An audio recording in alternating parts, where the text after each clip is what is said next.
Number one, giving your child, now obviously when I say your child also, you can think about your students as well. Giving your child or your students the tools to succeed in life. The second is doing whatever you have to do to like living with or teaching your children. The third is this one is based on building the right relationship with a child more than using the right techniques. And the fourth is helping your child develop inner controls that last a lifetime. What do you think about those?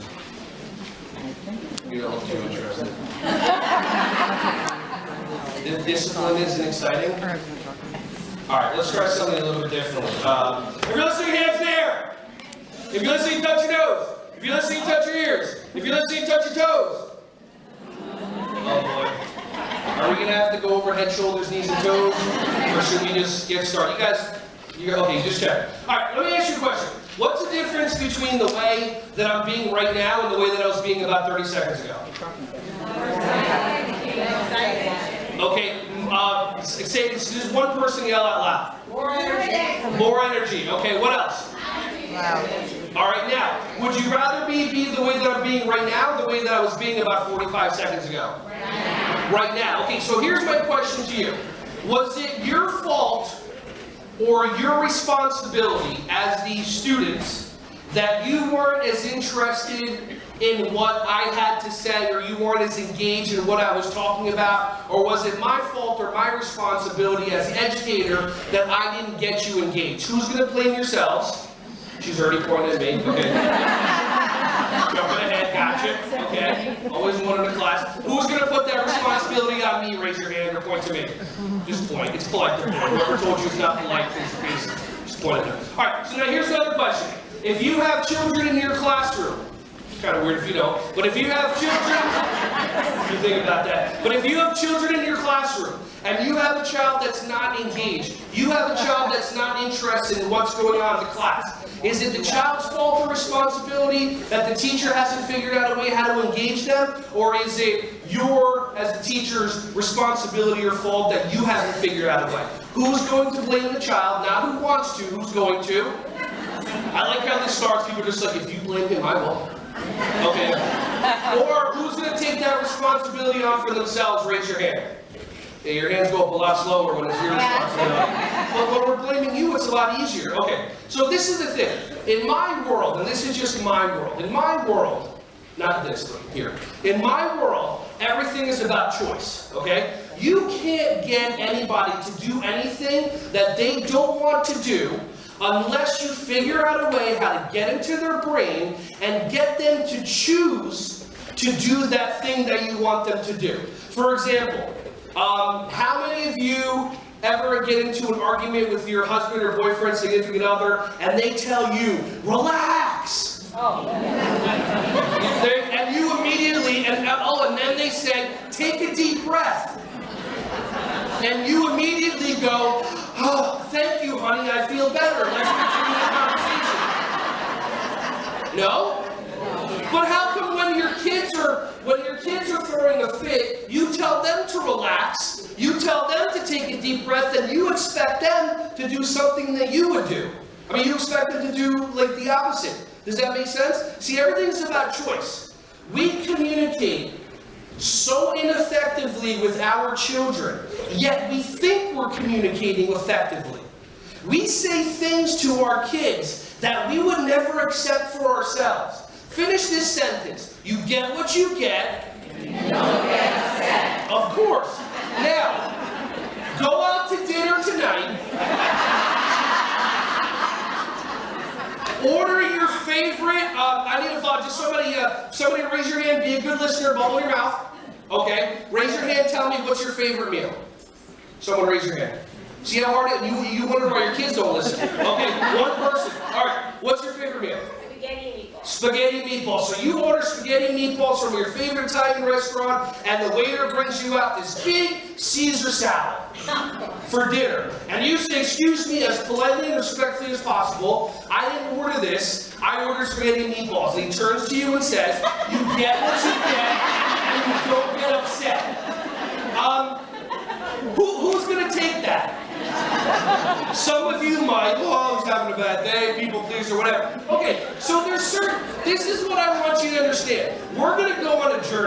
And the journey's going to be a journey into your own mind.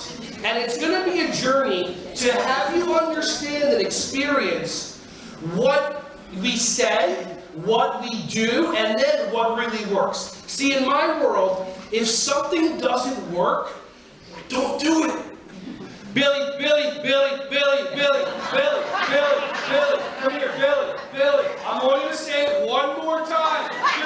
Billy. Now you're going to say it 5 times till the vein in your head. Billy. Doing the same thing over and over again and expecting a different result. What's that called?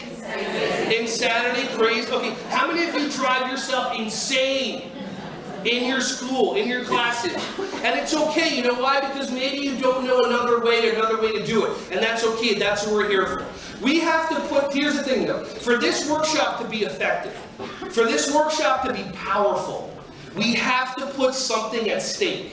I know you love your staff development workshops. You're going to be disappointed. There's no PowerPoint. I'm sorry. Okay? We're actually going to be communicating with each other. We won't be texting or Facebooking or tweeting or all this other stuff. We'll actually be talking to each other. Okay?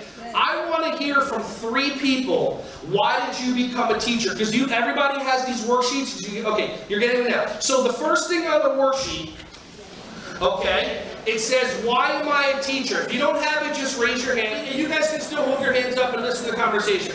I want to hear from 3 people, why did you become a teacher? Now, I don't want to hear I became a teacher because I'm here to help children and I'm looking for the opportunity. Okay, I know no one's going to say, I became a teacher because of the salary. Okay?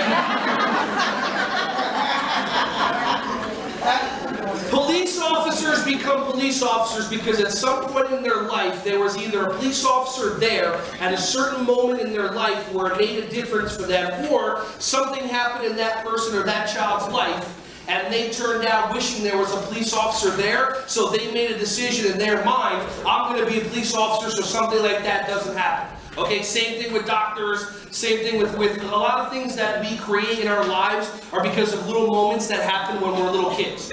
Okay, so I want to hear from 3 people, why did you become a teacher? If I think it's going to be kind of like a BS answer, I'm just going to do a very respectful like that for you, okay? Now, just to let you know, I'm going to pre-frame a little bit, preface, okay? This is a politically incorrect workshop, okay? Good. Now, the reason why is because politically correct is impossible. For me to be able to run a politically correct workshop, I need to psychically read every single one of your minds, know every single thing that's happened in your life, so that I know not to say something that would offend you. Is anybody here think that's even reasonable or possible? Okay, just checking with you guys. All right, good. Okay, that's the whole entire point, because why we talk about political correctness is we're going to be talking about responsibility. And the responsibility is what's going to give you the power in your classroom. Some of you may feel like you don't have as much power as you want to have in your classroom. Some of you crack the whip and your children are disciplined and everything's fantastic. You can leave. Okay, but now, those people... Okay, one person's actually leaving. That's awesome. Okay. Hey, listen, if you got it, you got it. So I'm out of here. I want to hear from 3 people, why did you become a teacher? Who, like, for example, I know why I became a teacher, and I also know why I like to have things fun. Like, I can't do anything boring. It boggles my mind. The reason was because in 11th grade, I couldn't stand school. 5th grade, 6th grade, I had teachers that would go in, here's your homework, here's your this, here's your that, you know, hope you love learning, you know, okay, great, fantastic.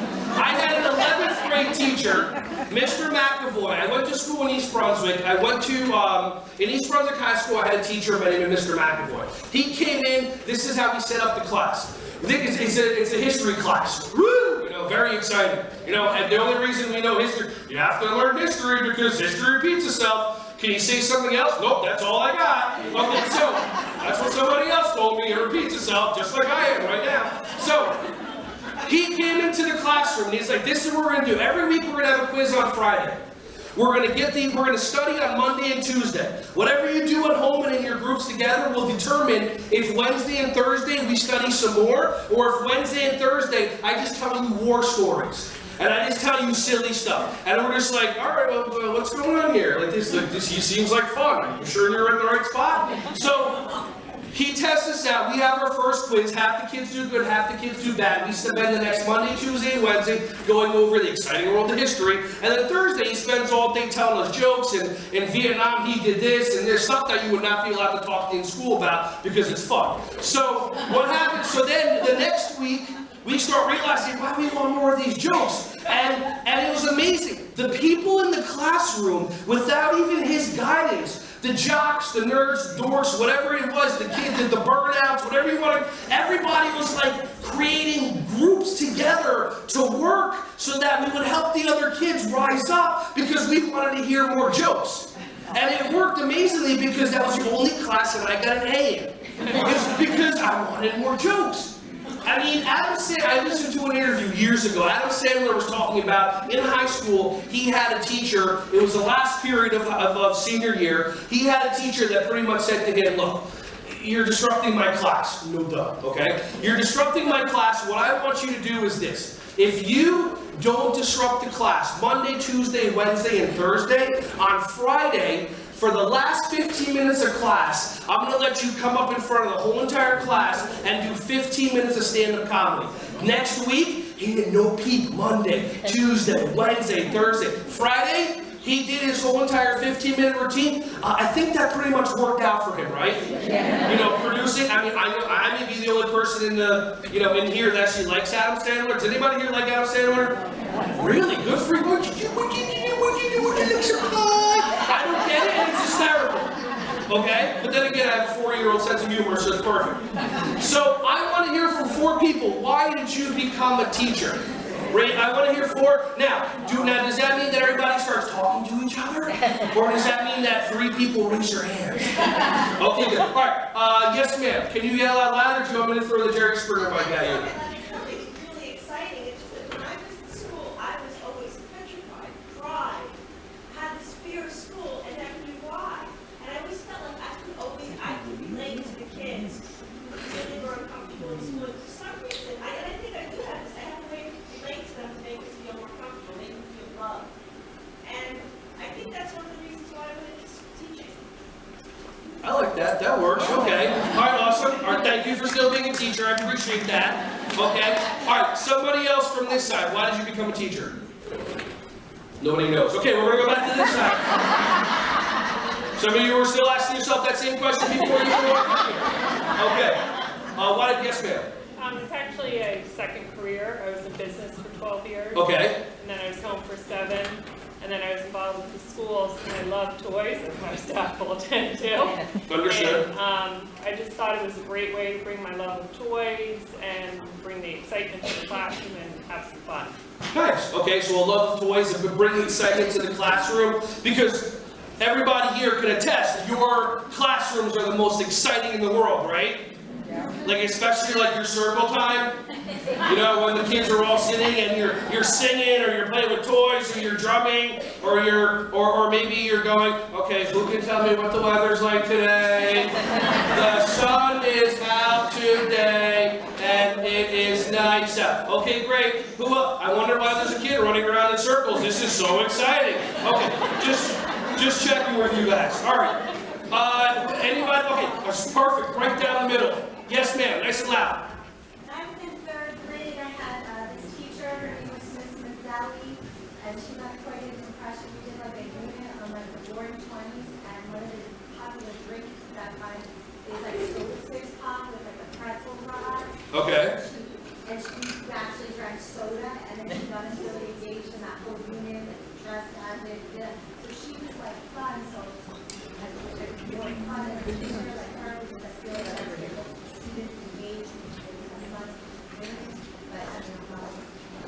but that's awesome.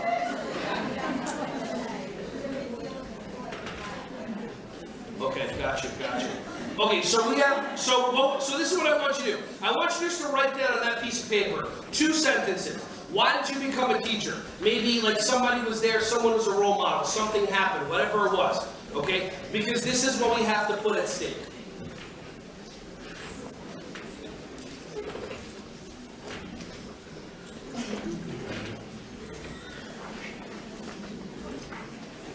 So why am I up here? I'll tell you a little bit about myself, because I know you guys see so many men in, the world of preschool, okay?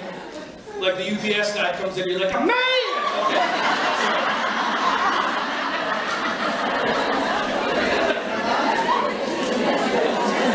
Especially when they're rocking the shorts, right?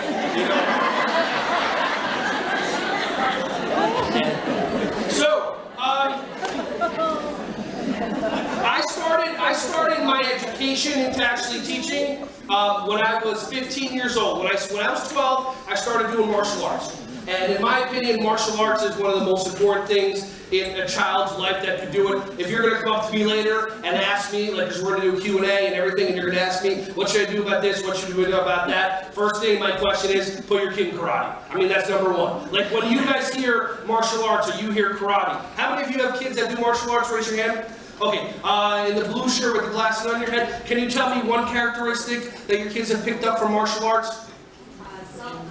Self-confidence. Self-confidence, okay? Somebody from here, just yell out something about martial arts. Discipline, respect. Somebody from over here, they're winning. Individuality, what else? Focus. Okay, self-respect, self-confidence, individuality, focus. But if you watch a karate class, you talk about that for 2 or 3 minutes, but all they're doing is really punching, kicking. But how do they learn all that? Because in the martial arts world, respect and discipline is mandatory, and it's the first thing that you're taught. This is your sensei, you come onto your floor, you bow in, and then you start the class, and the instructor is there to discipline. Remember when discipline used to be a positive word? And now discipline, oh, you discipline your child? Yeah, they listen. They do? I mean, so it's weird. So when I started teaching martial arts, I was 15, going on 16. I was testing for my first black belt. And what happened was I joined something called the SWAT team, Super Winning Attitude Team.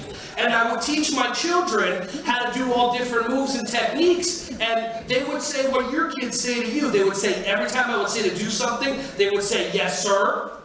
Right? To the female instructors, like when all your children, when you give them instruction, all your children say, yes, ma'am, and they do it immediately, right? Oh, you're laughing? What do you mean? Your kids don't...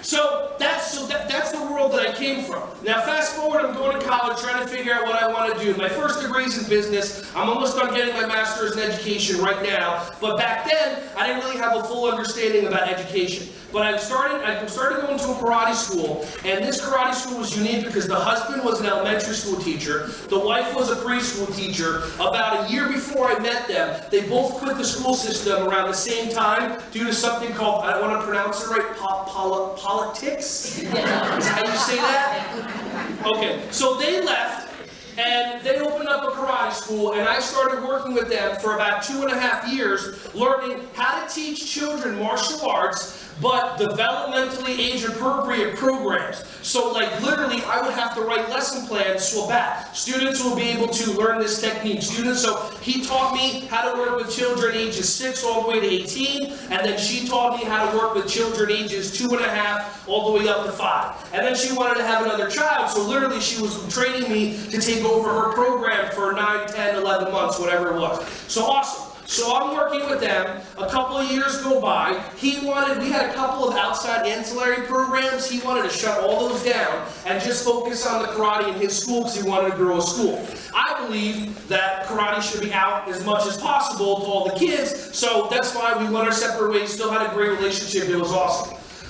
November of 2004, I'm running a karate birthday party, and a director of a Goddard school came up to me afterwards, and she's like, oh, well, can you do this type of program in a preschool? Because it was interesting. It was actually a birthday party for 2.5 and 5-year-olds, because I think the 2.5-year-old's birthday was in October, and the 4-year-old's, 5-year-old's birthday was in December, so they kind of, they just put it all together. So she came up to me, she said, can you do this type of program in preschool? Like, do you have lesson plans and curriculum? I said, absolutely, 100%. Note to self, create lesson plans and curriculum. Whatever. How hard hard could that be? You don't spend that much time on it, right?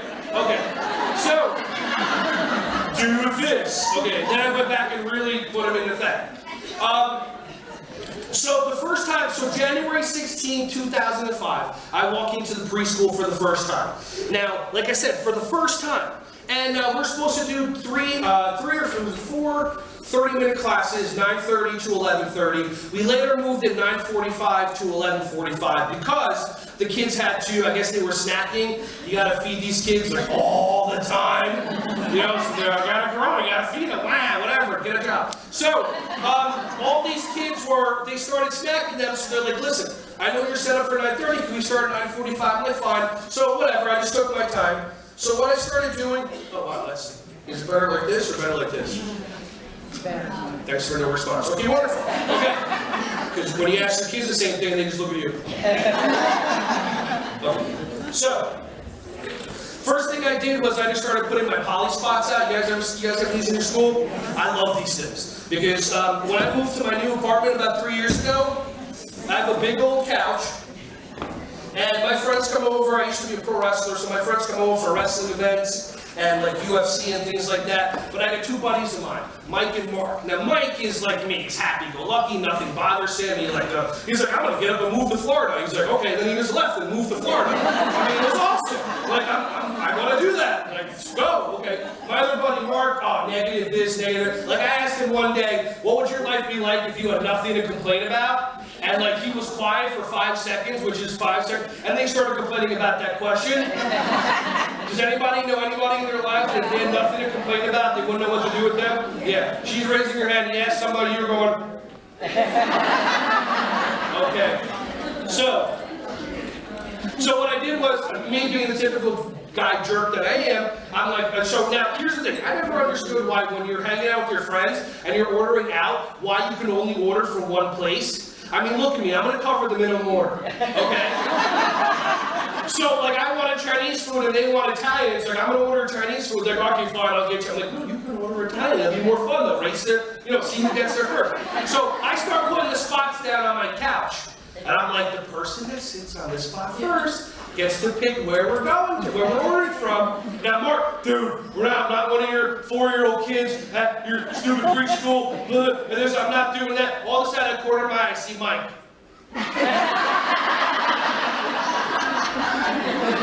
I sat down! We're ordering Chinese food! And he's like, that's not fair! So I put the spots down, and now here's the thing too. I never, like, when I was growing up, I'm 39, when I was growing up, like, I went to kindergarten when I was like 5, and before that, like, preschool was home. That was it. It's like we didn't have to learn stuff because kids weren't as smart that we were stupid and we were just like, okay, can you spell? Perfect. Kindergarten. There you go. Great.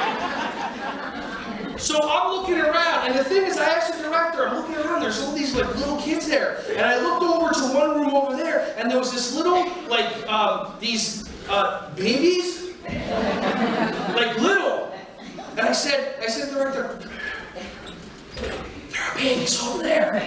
She goes, I know. And I'm like, how young do you start the kids off? Like, oh, well, parents drop them off at 6 weeks old. Because on the sign, it says 6 weeks to 6 years. I think they just started that to make it look nice, because you can't really do 5 weeks, that's a little silly. 5 weeks to 5, so 6 weeks. And I'm like, but you're not even supposed to take a puppy away from its mom until like 8 weeks.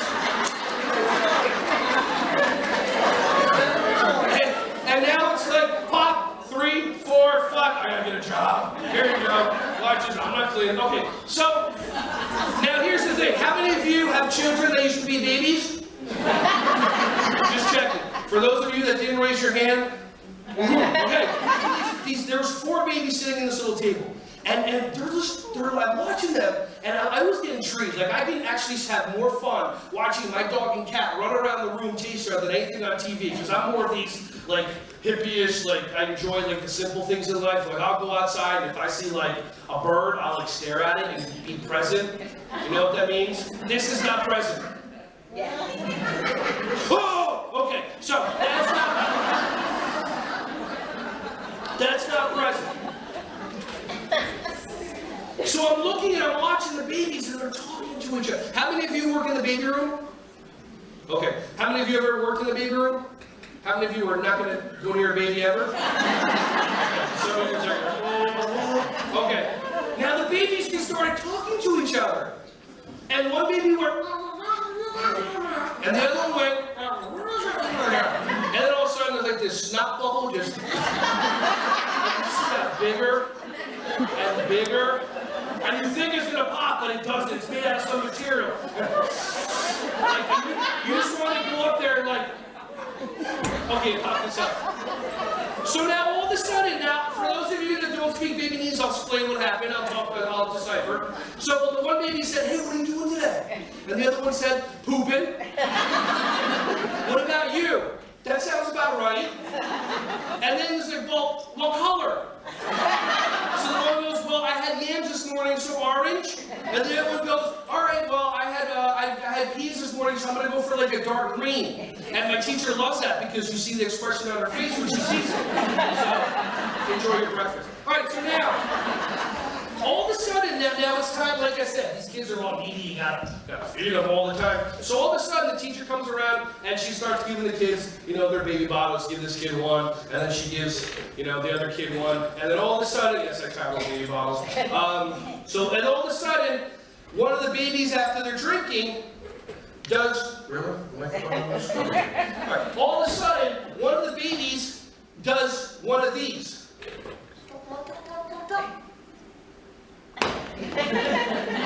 So happy that didn't go off the stage. Okay, so, and then all the babies stop. And they look at the bottle on the ground, and they look at the baby, and then they look at the teacher, and they all go.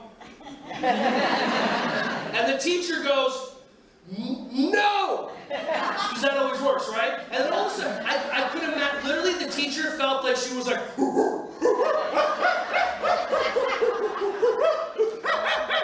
I mean, like a gorilla flying off of a vine. And then, do they still do that, or is that just Doggy Dog? So then they put the things right there, and then all of a sudden, like the one other baby then throws the one bottle, and the second baby throws the one, and all of a sudden the teacher's like, "What's going on?" And the other teacher swings in, and she's picking up, and these kids are throwing stuff on the floor, and they're having a park. 2 kids went like that. I mean, it was awesome. It was crazy. And then all of a sudden I'm watching, and then one of the babies goes, "This is so much fun." And then the one was like, "Oh, I can't wait till the food gets here." The rest of it, and the other one goes, "It's like 9:30, I'm here till 6, this is gonna be great." All right, so now, here's a question for you. Who's running that classroom? Why are you laughing? Seriously, who's in charge of that classroom? But wait a minute, but we are adults. I graduated at a hat, and went like this, and went to the other side, I went wide, and everyone else did, so I did that. Okay, so the babies are running that classroom, but we think we're running it. We're not. Consider, now here's the thing. We're going to use a couple of three-word phrases, not 4-letter word, 3-word phrase. You can use those under your belt, okay? One I'm always going to ask you is it working? Meanwhile, okay, is it working? If anything that you do is not working, don't do it. If it's working, do it. If you try something over and over and over again, and it's not working, but you don't have another solution, ask somebody else. It's okay. How many of you know everything? How many of you want to raise your hand?